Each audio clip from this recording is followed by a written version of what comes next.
अतिवृष्टीने हैराण झालेल्या शेतकऱ्यांचे प्रश्न घेऊन लातूरच्या मुरुड अकोला येथे रास्ता रोको करणाऱ्या 9 शेतकऱ्यांवरती गुन्हे दाखल करण्यात आलेत। लातूरच्या गातेगाव पोलीस ठाण्यामध्ये हे गुन्हे दाखल करण्यात आलेत आणि ते शेतकरी माझ्यासोबत आहेत। मला सांगा नेमकं काय म्हणून गुन्हे दाखल झालेत आणि तुम्ही रास्ता रोको कधी केलता? आम्ही 24 तारखेला शेतकरी पुत्र या नात्याने लातूर जिल्ह्यामध्ये इतिहासात पहिल्यांदा एवढा मोठा पाऊस पडला आणि या राज्य सरकारनं 8,000 रुपयाची मदत शेतकऱ्यांना जाहीर झाली।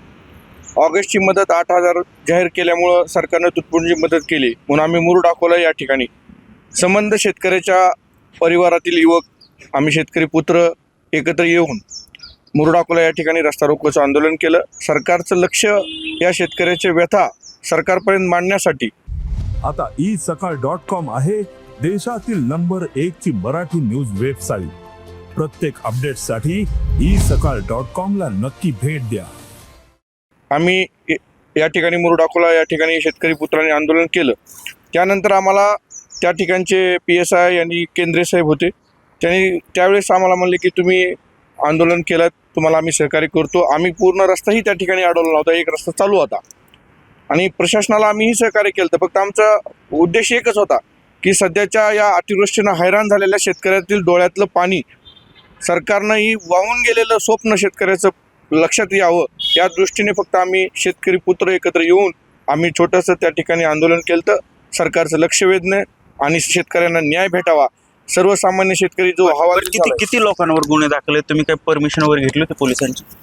आम्ही त्या ठिकाणी मुरुड अकोला पंचक्रोशीमधील सर्व व्यथित शेतकरी जे किमान 400 ते 500 शेतकरी होते, पण कुठंतरी पुढाकार म्हणून आम्ही एक 10-5 शेतकऱ्यांनी सन्न गोळा करण्यासाठी ज्यांनी प्रयत्न केले, एक प्रशासनानं आमच्यावर राग धरून आम्हाला 9 जणांवर हा गुन्हा दाखल केलेला आहे। परमिशन घेतली होती? रीतसर आम्ही अर्ज दिला होता। आमचं सगळं नुकसान झालेलं आहे, शासन त्याच्याकडे लक्ष देत नाही, तर आम्हाला निदर्शन ह्या रस्ता रोकोच्या मार्फत करायचं म्हणून आम्ही ही कल्पनाही दिलेली होती। एकूण जर पाहिलं तर रीतसर परमिशन देखील घेतली होती, मात्र तरी देखील या शेतकऱ्यांवरती गुन्हे दाखल झाल्याचं हे नागरिक सांगतायत, शेतकरी सांगतायत। काय परिस्थिती आहे? शेतकरी अतिवृष्टीने हैराण आहे। सरकारने दिवाळीपूर्वी पॅकेज देखील जाहीर केले आणि आता कुठेतरी रास्ता रोको करणे किंवा शेतकऱ्यांवरती जे संकट आलंय त्याला आवाज उठवण्यासाठी आंदोलन करणाऱ्या शेतकऱ्यांवरती गुन्हे दाखल होत आहेत। भारताचे संविधान प्रमुख बाबासाहेब आंबेडकरांनी जो सर्वसामान्य जनतेला हा हक्क दिलेला आहे की आंदोलन करणे हा संविधानातच ही केलेला आहे, त्याच्यानं सगळे शेतकरी त्यांचं झालेलं नुकसानाची भरपाई मागण्यासाठी सरकार असं मागून तर देत नाही, त्याचा पर्याय म्हणून त्यांनी रस्ता रोको केला। रस्ता रोको करत असताना शेतकऱ्यांनी पूर्ण रस्ता पण जाम केलेला नव्हता आणि बंदही केलेला नव्हता आणि तो रस्ता अर्धा रस्ता चालू असताना तरी पण तिथले गातेगावचे जे काही PI असतील त्यांनी शेतकऱ्यावरती गुन्हे दाखल केलेले।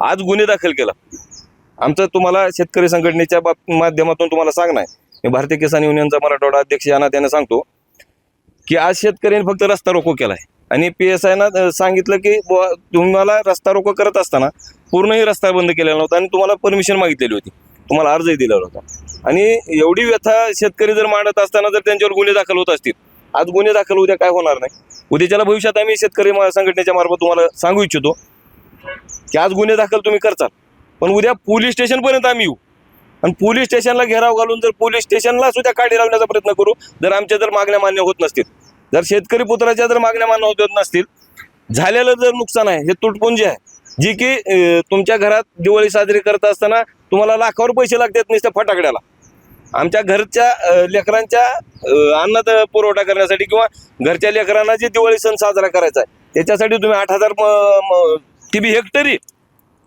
आणि तुम्हाला झोपाला 25-30 लाखाचे पलंग लागतात आणि हे जर करत असताना जर तुम्ही शेतकऱ्यावर अन्याय करत असाल तर शेतकरी संघटनेच्या मार्फत तुमच्यापर्यंत येऊन आम्ही तुम्हाला त्याचा जाब विचारल्याशिवाय राहणार नाही, हे या माध्यमातून सांगू इच्छितो। एकूणच जर पाहिलं तर शेतकऱ्यांचे प्रश्न घेऊन हे सगळे शेतकरी त्या ठिकाणी रास्ता रोको केला होता आणि त्यानंतर या शेतकऱ्यांवरती गुन्हे दाखल करण्यात आले। संदीप भोसले, साम न्यूज, लातूर। देश विदेशातील प्रत्येक घडामोडींचे लाईव्ह अपडेट मिळवण्यासाठी आता साम टीव्हीच्या सर्व सोशल मीडिया प्लॅटफॉर्मला लाईक, फॉलो आणि सबस्क्राईब करा।